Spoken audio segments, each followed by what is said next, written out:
Hello and welcome to episode 593 of the official EstablishTheRun.com podcast. My name is Adam Levitan. Today we have a very, very, very special guest. This is a young woman who has turned injury analysis for fantasy football mainstream. She's an actual certified orthopedic clinical specialist. You know she's big time because she has her own Wikipedia page.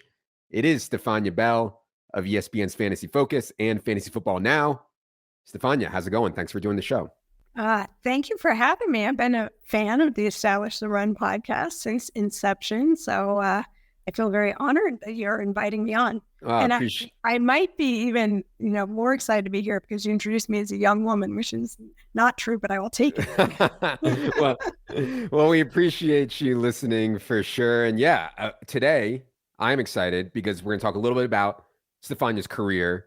I'm kind of fascinated by this whole cottage industry of NFL player injury analysis that has popped up. And then, I guess most importantly, we of course need to get to all the guys that I personally have injury questions about heading into this season.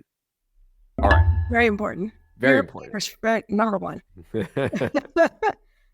I guess my first thought is that people with medical and clinical degrees typically don't find their way onto TV. And maybe they do like guest hits on some news shows, but they don't really find their way into regular media. I'm curious how all this happened for you. I think that you've been doing this for a decade plus now, which makes it even crazier that this was mainstream or has grown mainstream. How did you find your way into the media world?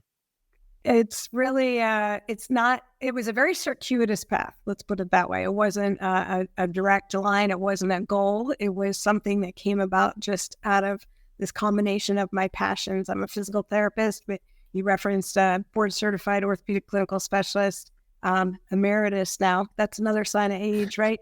But I worked in general orthopedics, then I worked in sports. I was at KU for a while, worked with D1 athletes there, really treated athletes from youth and high school up through professional athletes, had a private consulting business as well. So I was in the sports medicine field for close to 20 years. I was also teaching at the time, both in physical therapy program at KU and then at Samuel Merritt College in Oakland, and also post-professional fellowship training. So you know how doctors, for example, orthopedics would go to surgery residency and then a sports medicine fellowship. We have similar things in physical therapy where you can go to residency and then fellowship training. I taught in a fellowship program for multiple years. And then, it was academic, teaching, sports, all of that. And so I was often explaining things. I mean, and by nature of the job that I did, whether it was to my patients who were athletes of all types or to my students, my fellows. And eventually I was explaining injuries to the people I played fantasy football with. So I got into fantasy football probably around 99, I would say. And I played in a really competitive co-ed league. And I quickly became obvious that injury information was scarce back then. I mean, I don't have to tell most people. I mean, things were not online. Even the way fantasy football wins and losses were recorded wasn't really heavily online at that point. But as that started to develop and as I saw people becoming interested in the nuance of injury information, how it could give you an edge. I mean, all we want in fantasy football is to have an edge, right? You're always looking for some advantage. And any area where you have informational insight can be an advantage in fantasy football. And so that was basically what tipped me off to this could be something. I started writing. RotoWire gave me a writing opportunity. Matthew Berry and I got to know each other through the association, which is now the FSGA. And when he went to ESPN, he was tasked with building the fantasy group. And that was how we connected. He brought me in for an audition. I came, I basically never left. Yeah. I mean, when you were doing all this work and academics, could you ever envision a full-time job in media? Like it wouldn't even, if somebody told me that's what they want to do, I'd be like, that's a really interesting idea for a part-time thing. I wouldn't think that there would be full-time jobs in this, but now not just you, I feel like there's multiple people now doing full-time injury analysis in sports. Yeah, I don't No, I can't. It used to be that I was the only one who did it full time. And I think, people have asked me because I was so heavily involved in clinical practice. Do you miss the clinical practice? There are aspects of it I miss, but also I was a manual therapist, meaning you do a ton with your hands. And you can imagine working with athletes, 20 years of that.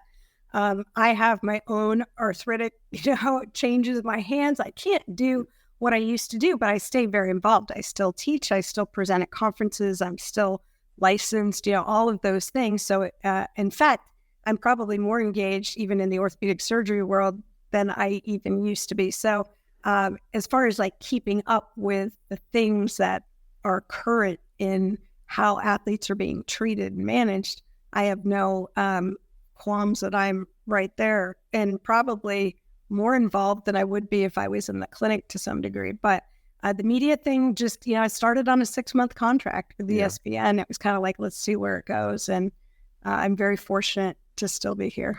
The idea of being able to figure out an injury without actually examining someone, obviously you've examined a ton of athletes in your life. The idea that you can give a prognosis or a diagnosis without actually examining them, I think has maybe made some people question this whole thing. I've been amazed at how accurate Stephania and some other people can be, like see an injury on the field and immediately know what happened and how long a guy is going to be out. What do you think about the whole criticism that, hey, these people aren't actually examining them? What do they know about the actual injury, et cetera, et cetera? It's fair. And in fact, if I were to criticize the industry in general, those of us who do this, it would be when people are too quick to say, this is what this is, here's the prognosis, because a couple things I'll tell you, nothing is as good as evaluating somebody in person, putting your hands on them. That's what you do. Now, video is very helpful. Mm-hmm. But if you go back to, I'll give you a quick example, Zach Wilson last year, when he injured his knee in the preseason, there was a lot of, he tore his ACL, immediate response. He didn't. It was a meniscal injury that had a very similar presentation, that bobble on the field, the knee looked like it gave way. And it could have been something that actually stretched ACL a little bit, but it wasn't that. And then you have to backtrack. And so, I tend to be cautious. Anybody who knows me, it's usually the criticism of me. She doesn't give you the prognosis. And the other part of that is not only do I want to step back and kind of see what the team puts forward, and a lot of times you can start to put things together from there. But one of my other frustrations is that, like, for example, a meniscus injury, there are so many different kinds of patterns and presentations and then decision-making trees on how to manage that based on how that athlete presents. And that ties into not only what you see on the field, but their prior history. How healthy was the joint beforehand? What are the issues they're dealing with? Where is the team in their seasonal calendar? Where is this guy in his contract?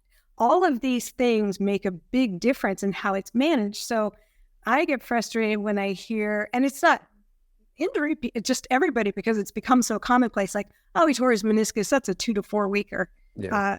Well, how do you know? You really don't. So I think I tend to be a little more cautious and conservative, which means I don't have the quick, draw from the hip reaction. And I'm okay with that. I think it's, for me personally, it's better to be a little bit slower and be a little more accurate than to put too much out there too quickly when you don't have the benefit of being on the field. Sure. And I think that's part of the responsibility of working at ESPN, which has such a major platform. Like, it's not just fantasy people, it's these guys' lives and their money. And if Stephania goes out and says, oh, torn ACL, he's done forever, like, that's obviously, like, way different than one of us fantasy basement people merely saying that.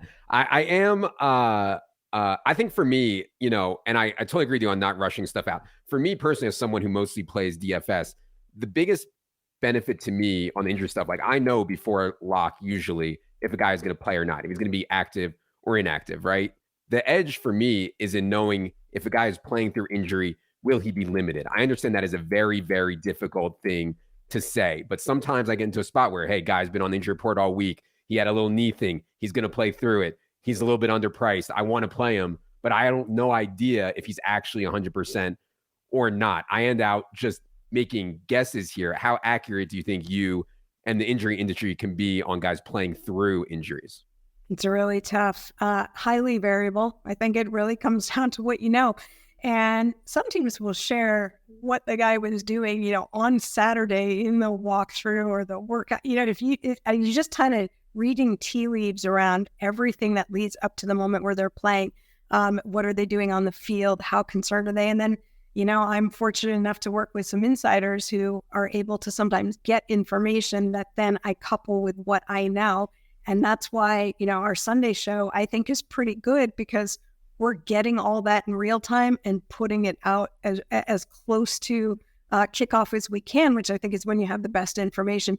But to your point, it's hard when a guy is dealing with something, even if it's minor, because there are so many variables that can factor into a flare-up on the field. If the field conditions aren't great and they already are dealing with a mild soft tissue injury, and then it's just enough to tip the scale. It's sometimes very difficult to know how they're going to be able to perform just based on the limited info you have. Also, sometimes I wonder, listen, I've seen Any Given Sunday, the Al Pacino movie. Some guys are getting injections, right? How do I know if a guy's getting an injection or not? And some guys seems like they can play really well, especially quarterbacks. I feel like they don't have a lot of movement. They can just get an injection and play through this stuff.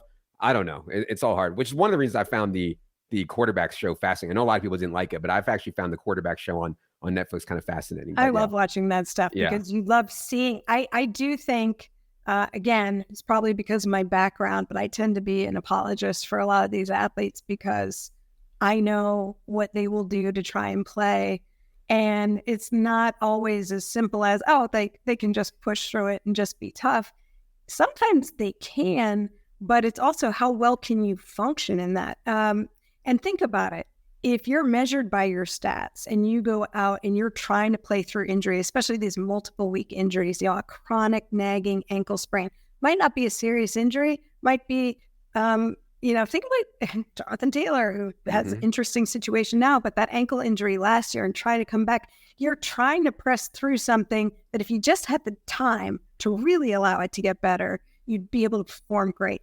But if you go out and you press through and people want you on the field, but your stats fall down, next season, are people really recognizing that that's a function of how you were grinding through something? You were less than 100%, not necessarily. Yeah. So it is really tough being in their position. And with the limited number of games per season, the limited window to play, limited window for their career, stuff. Look at Justin Herbert. Like, this is, to me, like last year, I was like, no way is he going to be able to play and perform through this. And that was one of the toughest, performances across maybe the 6 weeks after he had that rib cartilage injury. I don't really know how he did it. And yes, he was getting an injection, but that doesn't make you pain-free. It doesn't necessarily make you able to move. You're not able to practice the same during the week. So it's a lot more complex than just, push through or stay at the sideline. For sure. I think a lesser known example would be Gabe Davis, who last year played through a high ankle sprain for the whole year. Did not play well. And, I've gone back and forth with people a lot on Gabe Davis. We can save that for another time, but I do think that's an example of a guy that was playing hurt all year. Yep. All right. Yeah, 100%. All right. Let's get to a bunch of players here now. I want to be very clear before we get into players. We're recording this on July 31st. There will be news and updates on all these guys that would change Stephania's or my opinion or take on their outlook. Again, we're recording this July 31st. I want to start with the knee issues. The headline one to me is Javonte Williams. And this one is interesting because it's not a clean ACL tear from what I understand. Javonte Williams on October 2nd last year tore his ACL, LCL, and PLC. Now, my layman's take is that this is way worse than what happened to Breece Hall, what happened to a bunch of other guys that had clean ACL tears. The latest news on Javonte is he's ahead of schedule. He's going to be cleared for contact. He's going to take all these hits. We'll see. Anyways, Stephania, I give you the floor on the Javonte Williams situation as we have it right now. It looked bad when it happened. To your point, it is more complicated than straightforward ACL. Because if you think about, without even having to know anatomy, if you appreciate that there are four main ligaments that stabilize the knee, ACL, PCL, those are the two cruciate or crossing ligaments that are deep inside the joint. Then MCL, LCL, those are on the outside. One's on the medial or the inside of the knee, LCL is on the outside. And the PLC reference stands for posterior lateral corner, which is really kind of where a lot of tissue comes together, exactly where you would expect, on the posterior and lateral side, so the outside back corner of the knee. But it's very critical for reinforcing knee stability. So think about it. 2 of the 4 main ligaments and the entire back corner of tissue all torn away. That's going to give you a grossly unstable knee. You have to repair that, repair it well, and you have to allow time for that to heal. But it's not... The notion that the healing happens in a linear fashion is and that's just not the way it is. And people heal differently. They scar differently. Their ability to move and gain their strength back is very different from one individual to the other. And it's interesting to me when we talk about players being ahead of schedule. Like, everybody loves to talk about this guy's ahead of schedule. There's a schedule for a reason, and part of it is biology. Now, there are parts where you can work as hard. Some guys work really hard and they get their strength back and they look really good. But on the inside, the biology of tissue healing, you can't speed up science, as people say. There are things that have to happen that take a certain amount of time. And part of the reason you don't want to press a guy coming back too quickly off a multi-ligament injury is you don't want to end up creating an imbalance where you're compromising the joint, because this is the rest of their career. So you take a running back. If you push him too fast and it ends up creating joint forces you don't want, you are going to break down that knee and ruin him for the rest of his career. I'm sure you saw the tape of J.K. Dobbins last year when he came back from what I believe, I'm not certain, I believe was a somewhat similar injury to Javonte's. J.K. did not, he was extremely efficient, 5.7 yards per carry. He did not look right to me. What did you think of J.K. Dobbins' return, and would you compare it at all to Javonte's? Yeah, I think there's caution there. Again, this comes down to some of the things that we don't see that are happening behind the scenes and sort of the course of their rehab. I think Javonte's rehab has actually gone pretty smoothly to this point, which is not the case for J.K. Dobbins. And when he came back, you remember there was a lot of back and forth between the team and him. And first it was, remember, he was upset. He wasn't playing and he really wanted to be out there. And I think part of that is, the pressure these guys feel. Like, I have to get back on the field and prove myself. And why this week 1 is such a big target is, that's another soapbox of mine. It's frustrating because you take 3 or 4 weeks and sometimes it makes all the difference in the world. But he was clearly stiff, and we saw later he had to go back and have a secondary surgery where they removed a lot of scar tissue. Again, this comes back to some people lay down a lot more scar. Scar is important for healing, but too much scar is problematic if it starts to interfere with motion. He had a stiff knee. If you go back and look at Harbaugh's early comments about, and even watch JK run, he was different side to side. There wasn't the same motion. In Javonte Williams' case, he actually looks really, really good. My concern was just, sometimes a guy can look so good that they get him doing too much too quickly. And the PT brain in me starts to kick in, like, I just want to protect him. Now, I'm not there on the field every day. You're counting on the medical staff to measure that. Here's what I'll say about what we know about Williams so far. Not placed on the PUP list, which some people were shocked by. If you told me this 6 months ago, I would have been shocked. But I will also say some teams opt not to place a player on PUP because they can practice. And if they limit them in practice, maybe you run one set of drills and you sit out 2, then you go in what you can work them in and still have them learning, working on timing, getting football activity in, but not so much that you're overloading them. It sounds like they are working on a very incremental plan with him. He was allowed to go out in pads today. I think this is the first day as we're talking. He was going back into contact, as you mentioned, with him still deferring to the medical staff about when he'll be able to play. It sounds like we won't see him in the preseason. They do have some joint practices coming up late in August with another team, which I think will be very interesting for everybody who's thinking about heading fantasy. Those are the things to watch, because every one of those things is a progression. If he's able to do that and that goes well, might he be on the field week 1? It sounds like it. That's a crazy fast return. But I would also say, doesn't mean he's going to be out there week 1 doing everything. He might be on the sideline and get a play or 2. Sure. I don't think that this automatically means Javonte Williams is back and leading the charge in week one. I just think this is a very positive progression for him that makes it look good for his ability to be close when the season begins. I mean, 11 months would be week one. That would strike me as very fast return from this kind of injury. Would you agree there? It's typically 12 to 18 months for something like this. And again, it's a bit of philosophy, but if you believe, if they have, if he passes, there's a lot of testing that happens in the background that they're not going to share with us. But if he's meeting certain metrics that give them an indication that they believe he's physically ready, and if mentally, which is equally important, he's showing confidence, there cannot be hesitation, there cannot be a fear of getting hit. Those things are real hurdles that you have to get over as part of getting back on the field.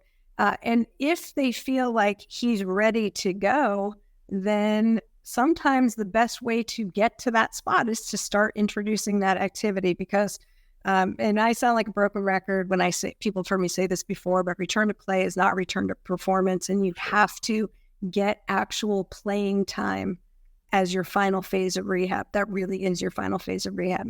100%. Okay, let's go to another guy with a knee, Breece Hall, clean ACL tear. Let's remove all the Dalvin Cook stuff here for a second and just talk about Breece Hall's knee injury. He tore his ACL. I believe it was ACL only on October 23rd. Now, when I first started doing this fantasy football analysis stuff way back in 2005, 2006, this was like a guy had an ACL tear, forget it for the next year. Just don't even worry about it. If he comes back, he's going to be total dust anyways. Since then, over the last 15 years, it strikes me that guys are coming back faster and faster and better from clean ACL tears. I'm curious if that's true and if there has been something modern medicine has done differently that they weren't doing before to get guys back faster from these straight ACL tears.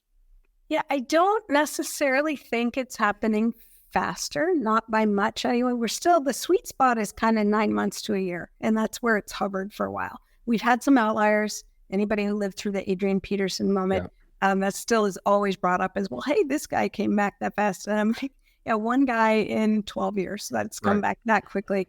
But there are players, you could point to some others. If you remember Jamal Charles back in the day. So he had an ACL injury that he came back from and was phenomenal. Then he had another one, did not work out at all.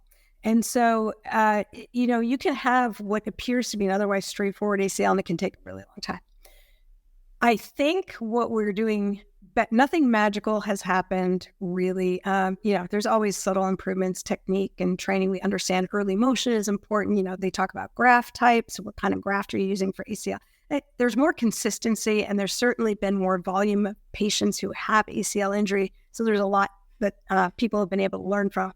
But again, it goes back to that, biology is biology. And the big thing is it takes a while to get the strength back that these guys need to be able to perform at their prior level. I think when you start rushing a guy too much, if he is not strong enough, you will see the decline in performance. And it's not just the quads. Before everybody was like, oh, because the quad, the big muscle in the front of your thigh, there's often a deficit with ACL, after surgery, they just have a deficit there. But the hamstring deficit is turning out to be maybe more important than anyone ever thought. And we're learning a lot about that from these sports science, all these GPS monitors and things that guys are wearing, because we're seeing where the deficits are when they function. Breece Hall has been good. It sounds like very linear progression, but even in the Jets speak, remember, it was all like all systems go. He's running so fast. All I was saying, referencing the GPS numbers and made it sound like no big deal. He's going to be out there week one. But where are we now? He's coming along probably the next couple of weeks. It's a little hesitation. My fear, and it's very interesting that Dalvin Cook's in the mix for the Jets, because when Dalvin Cook came back, everybody talked about how great he looked week one. And I immediately said, oh my gosh, please don't let them overuse him. It just pump the brakes. And he didn't. His work volume was sky high within a couple weeks. He ended up with a hamstring injury, was not right the rest of the year, and really didn't have his return until the following year. My hope for Breece Hall is that they don't do that. Yeah. Because he could be phenomenal on the back half of the season if he just doesn't do too much too soon. Yeah. I assume you thought that GPS, running a straight line 23 miles an hour doesn't tell you much about the rehab because you need to go move side to side, right? Yes. No, it can tell you, acceleration is a really important metric because if you don't have the strength, you're not going to hit those numbers. 22, 23 miles per hour is hitting about as fast as anybody runs on these things. So it's valuable in isolation, but you are 100% correct. It's not giving you football information. How is he navigating through traffic? What people don't realize, when a guy gets tackled, and this is where running backs have it worse than anyone, they're dragging guys. The leg strength it takes to drag players who are trying to bring you down goes well beyond anything you're doing when you're doing individuals. And so until they're getting that kind of work, which only happens when you're playing games, they're not really replicating what they need to do on the field. And that takes a while to build up. Yeah, for sure. You mentioned the Adrian Peterson thing. When people cite outliers, it really does drive me crazy. I believe Dr. James Andrews opened up Adrian Peterson's knee and was like, I've never seen anything like this in my entire life. He's a freak or something, and to expect everybody else, and Breece Hall is an incredible athlete also, but to expect anyone else to have the same knee as Adrian Peterson, I think it, is asking way, way, way too much. It's like every time there's a small wide receiver in the draft, people tell me he's the next Deshaun Jackson, Adam. He's only 165 pounds, I know, but he's the next Deshaun Jackson. I'm like, whatever. Anyways. Maybe there was just one Deshaun Jackson. Exactly. I think that the tough part about really studying this is, you can look at the literature. There have been studies published, on NFL players. So running backs, wide receivers, tight ends in the NFL, performance metrics, post-ACL, it's certainly something that's been looked at. The caution with any of that data, you have to use the caveat that it's based on publicly reported data. For the most part, there was a window where there was some, there's research being done internally, but it gets touchy with player data, et cetera, et cetera. So most of the publications that you'll see or hear people like myself, if you reference them, are collated metrics based on publicly available information. And here's the problem with that. 10 players have an ACL injury, but you may not know what other injuries they had alongside of it. So they're all being lumped together in a group for performance following the injury, but they may not really have had the exact same injury. And also when you look at return time to play, football happens during a particular season. So depending on when the injury happened, you can have a really extended return to play that was no fault of your own, just happened to be when the calendar hit. So there's a lot of nuance, again, to interpreting the data that's out there. And we just don't have really clean, obvious information to tell us that. Yeah, just to wrap on Breece Hall. I mean, my take, and from listening to Stephania, has the ability to have such a massive ceiling late in the year when all the money is in fantasy football. I'm still willing to take 4th round gambles, 5th round gambles, even with all this Dalvin Cook news. And the more bad news we get about Breece Hall's knee, the longer he does to come back, and the more the Dalvin Cook stuff intensifies, the lower he's been going in drafts. Okay. Kyle Pitts, the bane of the fantasy community last season, did not have an ACL tear, had an MCL tear. Now, I am shocked. This was on November 20 of last year. Maybe I'm uneducated. I am shocked that Kyle Pitts really did not appear ready to play for training camp. Missed all of OTAs. Training camp, he wasn't quite ready. I saw him running in some pads this week and doing some routes. Did not look like he was running at 100% to me, did Kyle Pitts. Now, MCL tear, people know far less about. Are you surprised Kyle Pitts seems to be taking a little bit longer here with his, and what do you think about him? I mean, I was screaming this earlier and my colleagues were poo-pooing me. My own workmates were like, but he's Kyle Pitts. He's an athletic freak. Like, he's going to be fine. Kyle Pitts is generational talent. Kyle Pitts, they drafted him in the 1st round. I'm like, yeah, they did before he was hurt. And there's something that doesn't pass the sniff test, because to your point, don't discount your observations. You're right on. An MCL tear that you had surgery for in November, I was like, he'll be back doing everything by OTAs. And if not then, at least by June mini camps, and I keep hearing that, well, they're just being caught. I'm like, what for? Why be caught? Like, if anything, we know that getting back into football is what prepares you for football. Based on what they reported the injury to be, there is not a reason that he should be wearing a brace, running at less than 100%, and limited during training camp. That's about all we have. So we can only go off of what we see, but it tells me, the injury, it looked worse than that. I suspect there was more than that. And I think what we're seeing is all the stuff they're not saying. And I've had a flag on this. Look, he also had a hamstring injury previous to the MCL. So you're always concerned about that. And is that involved in any way? You got to really be sure about him being healthy before he gets back. But if he's not right and fully participating soon, I'm going to be really worried about how this season is going to go for him. Yeah, it's scary for sure. Obviously, we know that Arthur Smith may not be as intent as some other coaches on getting his best players the football either, which is obviously a concern. Kyle Pitts has gotten much cheaper. I've seen him go in the 7th or 8th rounds. But yeah, I mean, I have him flagged as well. And I've actually been taking Goddard over Pitts in spots where I have that choice. So yeah, certainly scary. All right. Kyler Murray, face of the Cardinals franchise, tore his ACL. It was a late season ACL tear, December 12th. I think the question on Kyler Murray that people always ask is, because Kyler Murray uses his mobility so much to play the quarterback position well, is this ACL worse than it would be for Peyton Manning or Tom Brady or some other pocket statue kind of quarterback? What are your thoughts on Kyler Murray's potential return this year?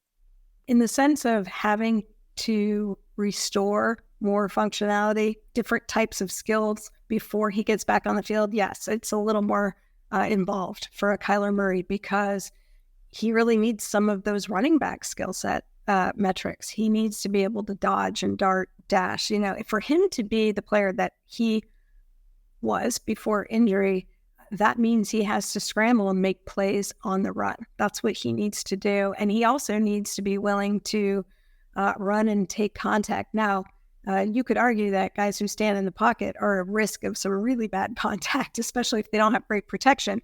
And even Joe Burrow, who can scamper, was somebody I worried about because his injury happened in the pocket. Mm-hmm. He got his name blown out there. And so you need escapability. Even if you're a guy who is basically a tree in the pocket, you need to at least be able to escape pass rush, move well enough to protect yourself. But if you're Murray, you really need to be nimble. And that's just a different level of agility. So I don't necessarily subscribe to the idea that one of those or the other is more at risk when it comes to injury potential.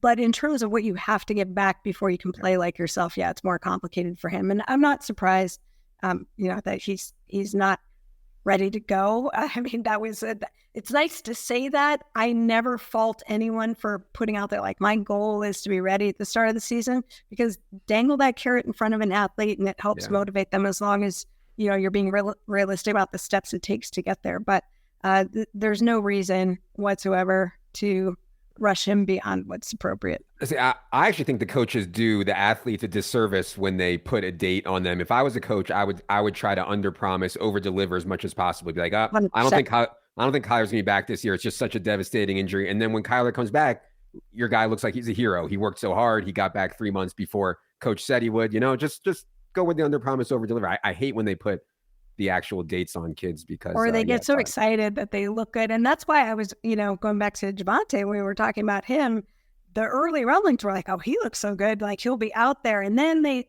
that was like January, February, and then they started walking it back. Yeah. And I thought, don't put the pressure on, because they'll hear it and feel it, like they've got to get back. I agree with you. I'd rather see them give the outer boundary, and you will see that quite a bit, which goes back to why guys say they're ahead of schedule. Not necessarily ahead of schedule. They're maybe ahead of the timeline the team put out there, but that's a win for everyone, because who really cares? They're on whatever their schedule dictates, but at least it's not being held up publicly, because people will mark it in their calendar. And then everybody, media is asking, why aren't they back? Yeah, you said they'd be back at this time. What's wrong? Might not be anything wrong. Might just be that's the time it's taking. I don't know if you're playing best ball at all, Stephania, but would you take Kyler Murray in a best ball format? Like, do you think he's likely to play and be himself this year? it's a really good question because I've heard the conversation about, well, maybe they just don't have him play at all this year. And I even if that were something that ended up happening, I certainly don't think that's in the conversation right now. You take what you take. You see how he's doing. If player's healthy, getting him back on the field is what you don't want to leave that whole long window of time with him not getting back out there if he's ready to go. Likewise, if he's not ready to go to like week 14, why would you put him out there for the last 3 weeks of the season? So I probably am not, again, conservative me, I'm probably just avoiding, because even if he does come back, whenever he I don't see it being before the first half of the season. And then there's some acclimation time to getting back and playing. Okay. One more Cardinals question that's been a bit under the radar. Nobody really cared, unfortunately, but Zach Ertz tore his ACL on.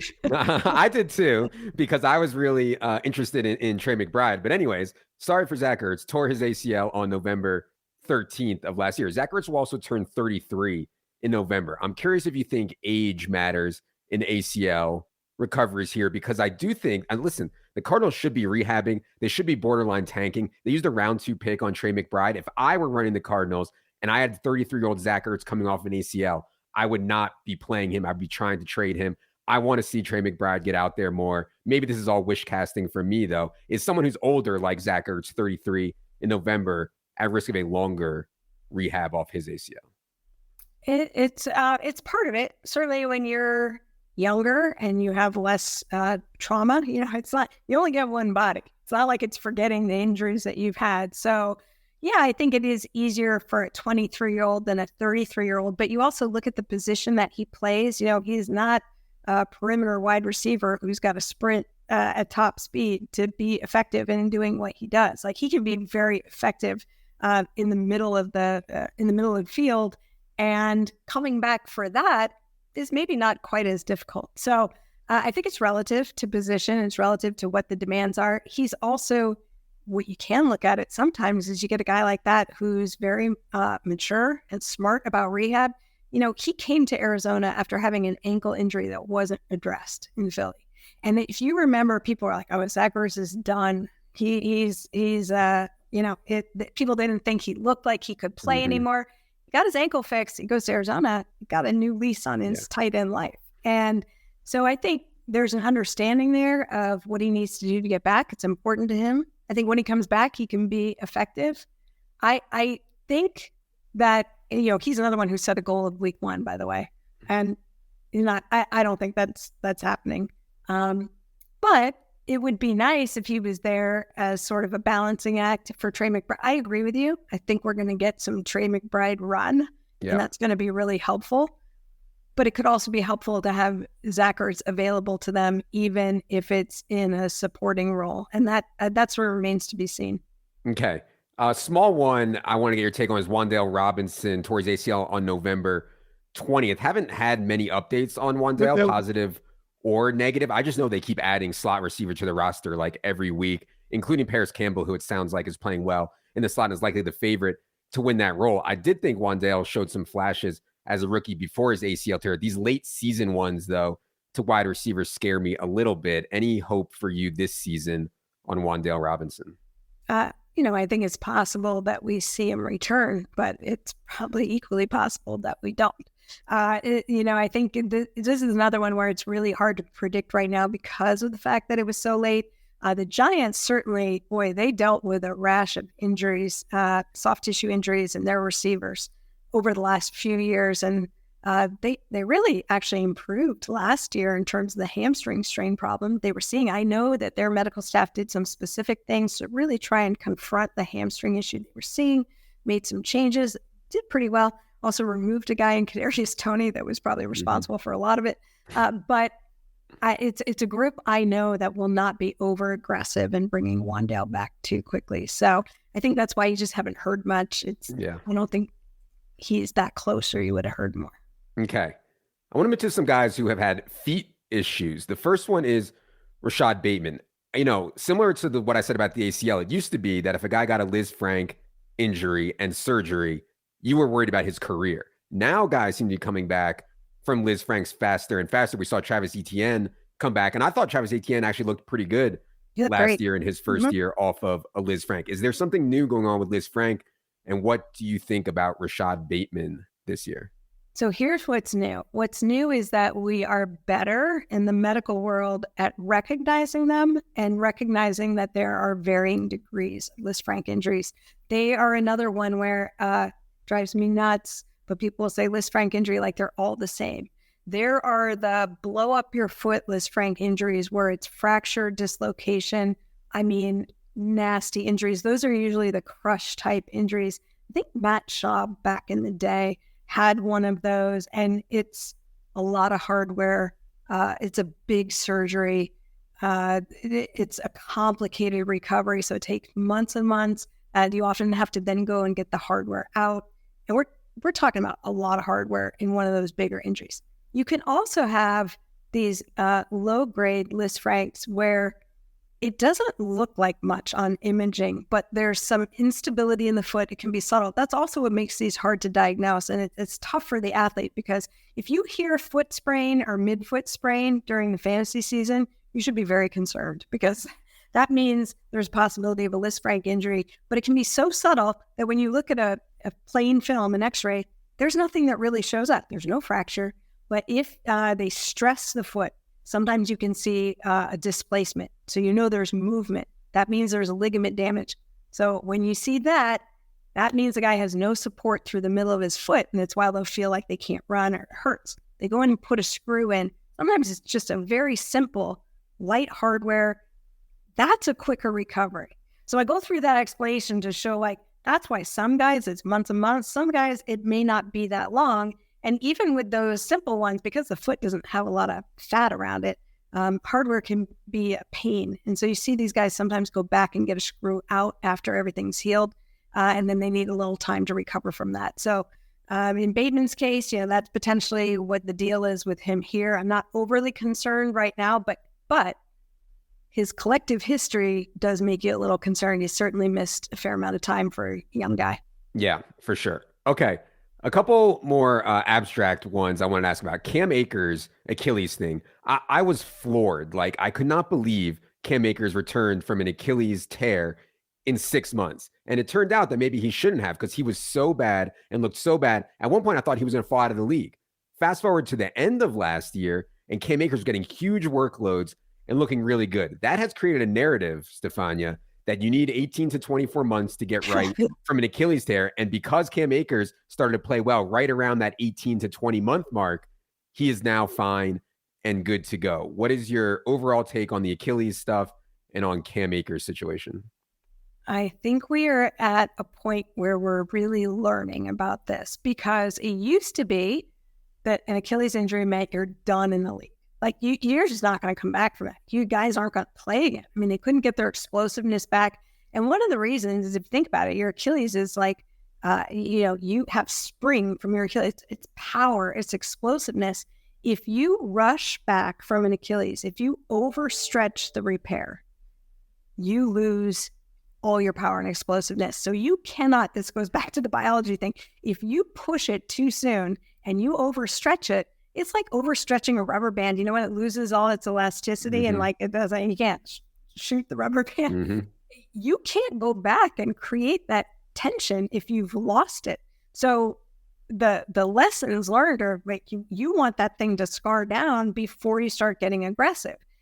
But as with everything, we start pushing the envelope. So how much mobility is okay early on?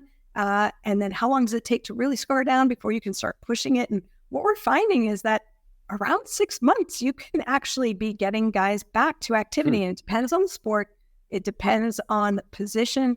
This is, say it over and over and over again. And a running back is perhaps most visible, like it's right out there for the naked eye, because if they're lacking power, which every guy I've ever had who had an Achilles repair will tell you, here's the thing about athletes. When they're coming back initially, they're like, no, I'm good. I'm great. I'm fine. I feel 100%, whatever. A year later, I wasn't fine. I had to tell myself that to get back out there. But wow, a year later, I can see I look different than I did before. Put that in front of every major injury. When you get a guy coming back, they'll tell you a year later, I didn't realize how much I was lacking. That's Cam Akers. It was great that he got back because what he did for them in terms of their championship run was important. But we saw the drop off. He wasn't himself until we got to late last season. So I think both things can be true. And it's sort of, what are your goals? Would it have been, if he could compete, would it have been fair to hold him out when they had a chance to make that?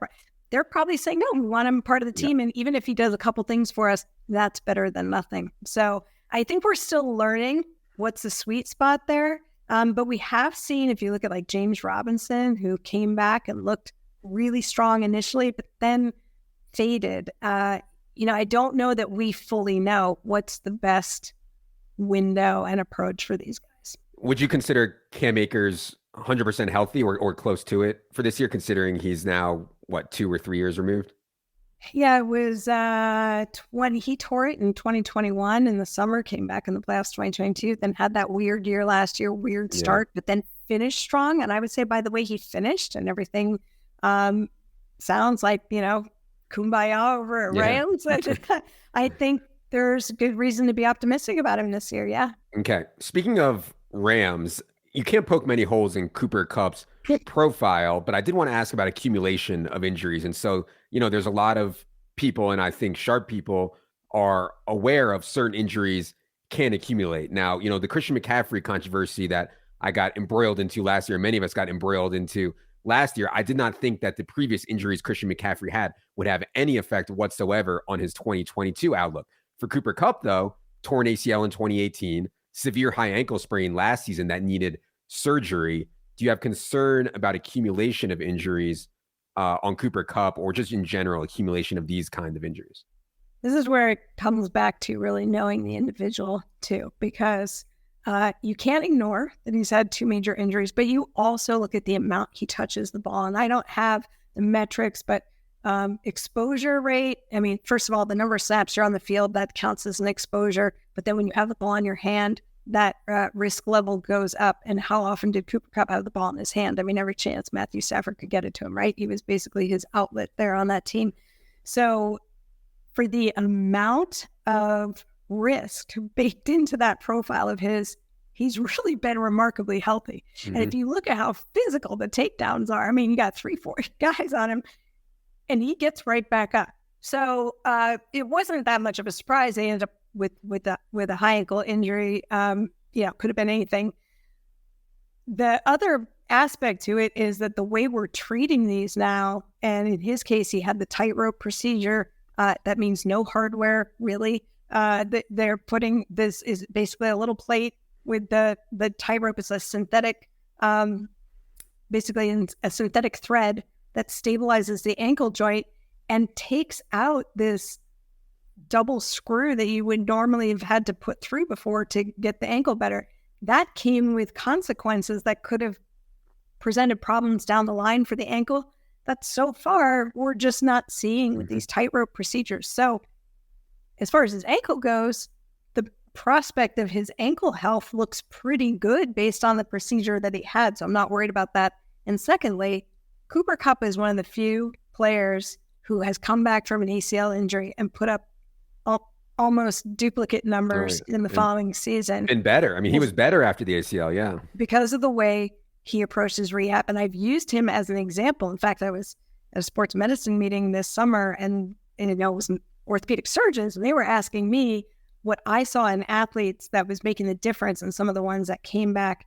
And Cooper Kupp is so intense and so dedicated to his work, his craft, that when the rehab team was telling him, okay, we're going to do X, Y, or Z in rehab, and he'd ask about it, like, what's that for? What's that for? Not to challenge him, but just curiosity. And they'd say, well, we want to build this for you. And he'd say, well, the way I run this route, I kind of need this a little bit more. Can we tweak it to do that? And they'd be like, that's the ultimate goal of rehab and athlete working together.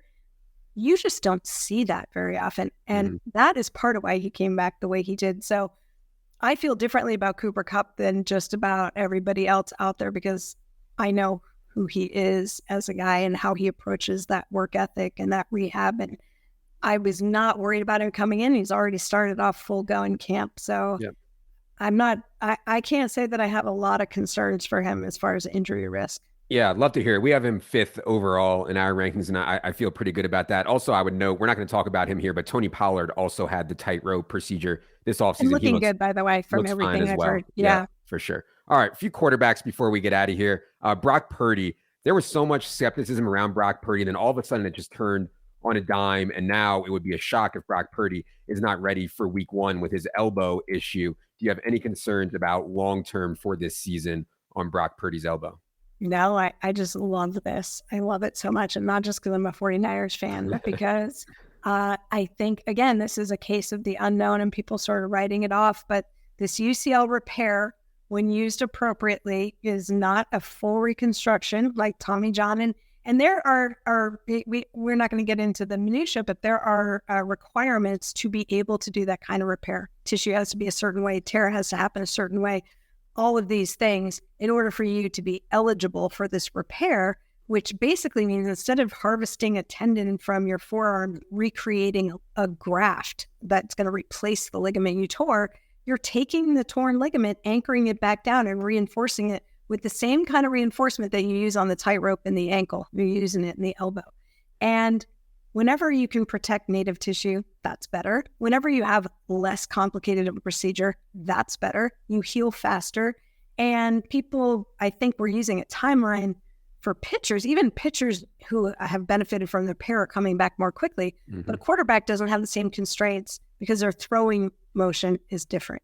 It's not as demanding. So he can move more quickly through it. They've got him on a 2 days on, 1 day off program right now as we're talking today.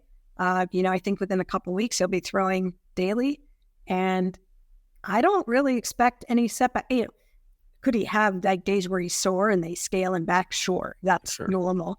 But the success rate with these repairs, knock on wood, so far has been very, very high. Now, we don't have very many quarterbacks. You've got Nick Mullins, who I've talked to several times, and he says his elbow feels like it's not even a thing for him anymore. Clayton Thorson, who is not playing in the NFL currently, but who had this injury, and now Brock. So there's not, there's not a big sample size, and he'll probably be the most visible one. But so far, he's been doing great with his rehab, and I'd be surprised if there's a bump in the road, short of him having something catastrophic, somebody hitting his arm and re-injury. Yeah, we've been projecting him for all 17 games for a while now. So, yeah, love to hear it. Oh, one that I didn't include in the show sheet, but I wanted to see if you had any thoughts on was Tua Tagovailoa. He is one of my favorite mid-round quarterback or late round quarterback targets. The pushback I get every time I say that is he's one concussion away from being out of the league. Obviously, this is a horrible thing to think about. Tua, I don't think, is going to play any timid or whatever. I think he understands the risks that he's taken. A, do you think Tua is more at risk than another quarterback to get a concussion this season? And B, do you think that another concussion would indeed be the end of Tua's NFL career? I'll start with B first. And I don't know that any of us can say because number one, he was cleared by 5 different specialists before being even eligible to return. And while we know that cumulative head trauma is not ideal, I don't know that anybody has a magic number in there. So, this has always been a decision between Tua, his family, the medical staff, all collectively coming together. And I think the Dolphins really kind of, again, last year after he had the second injury and is very big and in prime time, that they really kind of pushed back on let's not move too quickly here. So I think everyone's tried to do the right thing, and I hope it's Tua, who studied martial arts in the off season.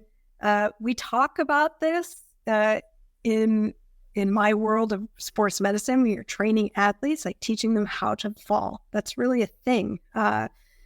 Sometimes there are some people who have these natural inclinations to roll and turn and twist differently. And Tua just seemed to go to the ground hard, awkwardly. It was interesting when he came out of Alabama, because let's remember how he entered the league, right? Off that massive hip injury, which I, by the way, felt like people did not give him enough credit. When he came into the league, that could have been something that could have altered his entire life, much less the ability to play football. His comeback from that was quite remarkable.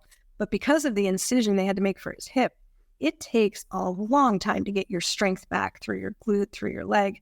So some of his throwing, I'm sure his delivery was impacted by that early on in his career. But Nick Saban said back then, Tua always wants to be the playmaker. He's got to learn to protect himself better. He always was waiting till the last minute. So the takedowns came as a surprise.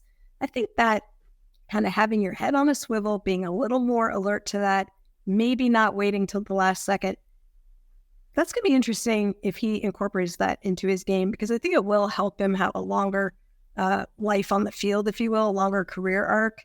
And we'll see. I think some of the risk that you talk about, is he at risk for another guy? I think he's actively trying to mitigate that with some protective strategy for himself here. We'll see how it plays out. All right. Last one is a recent one. Joe Burrow gave everybody the scare of a lifetime when he goes down in practice last week. Turns out it is not a severe injury. They're calling it a calf strain. He's going to be out a few weeks. We have not adjusted Joe Burrow down at all in our rankings. Should we be worried about Joe Burrow, though, at all, Stephania? Here's the worry. The worry is not that it's the serious injury up front. The worry is that it becomes the one that nags him during the season. And that really depends on, number one, how severe it is, which, again, going back to how we started this podcast, we don't know from a distance. Him hopping and pulling up on that leg, it startles you, but some athletes are very instinctive and they know, you know what, just don't put it on the ground. I don't want to make it worse. So it could be mild and you're protecting it. People see a cart come out. They're like, oh my God, the cart. Well, you know what? It's summer. It's preseason. It's a long way to the training room. You take the cart, even if it's not a big deal. So I don't get too alarmed about the cart. The cart's there for a reason. It's hot. These guys are dehydrated, increased risk of soft tissue injury. There's all these things. Jamar Chase talked about Joe being on a scooter.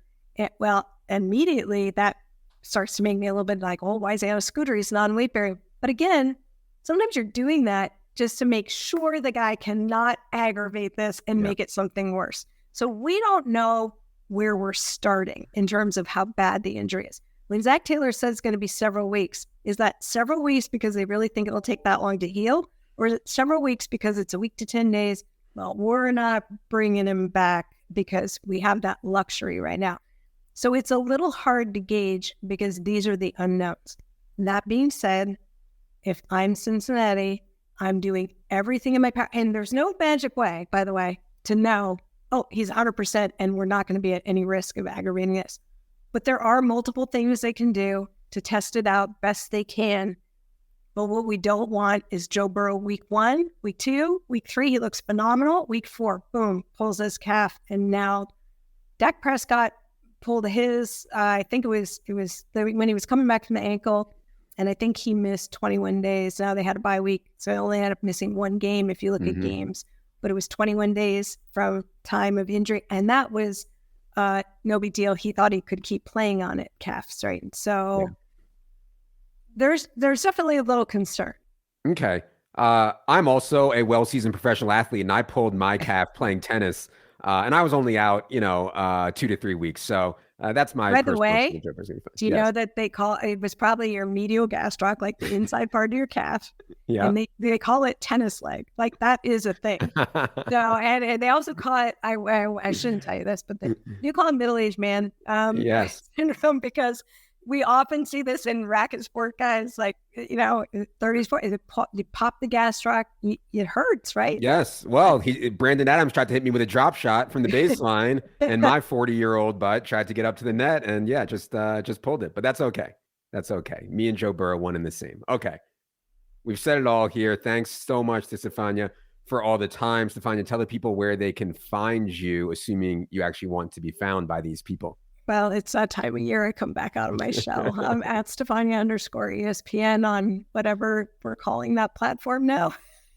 And then at Stephania Bell on Instagram and Threads, which is something new I'm diving into like the rest of us. But And then during the season, we're still hammering out Fantasy Focus, but the show is going to be 11 to 12 on, you can get on the ESPN app. You can get it on YouTube, which this is where a lot of people are consuming things these days. So I'm very happy to say that we're on YouTube, live, Facebook, and the ESPN app. And then on Sunday mornings, when the regular season begins, Fantasy Football Now on ESPN2 from 10 to 1. We get you all the information from all over the place right before kickoff. Everything you need, including DFS, just for you. Yes, perfect. All right. That is all from Stephania. Again, be sure you're following her. Be sure you're checking out all of those shows that she just mentioned the YouTube thing. I know a lot of you guys are listening to this audio only. We have been hard at work on exclusive YouTube content. Be sure you subscribe to our YouTube channel to check that out. For Stephania, for producer Luke, I am Adam. Good luck, everybody.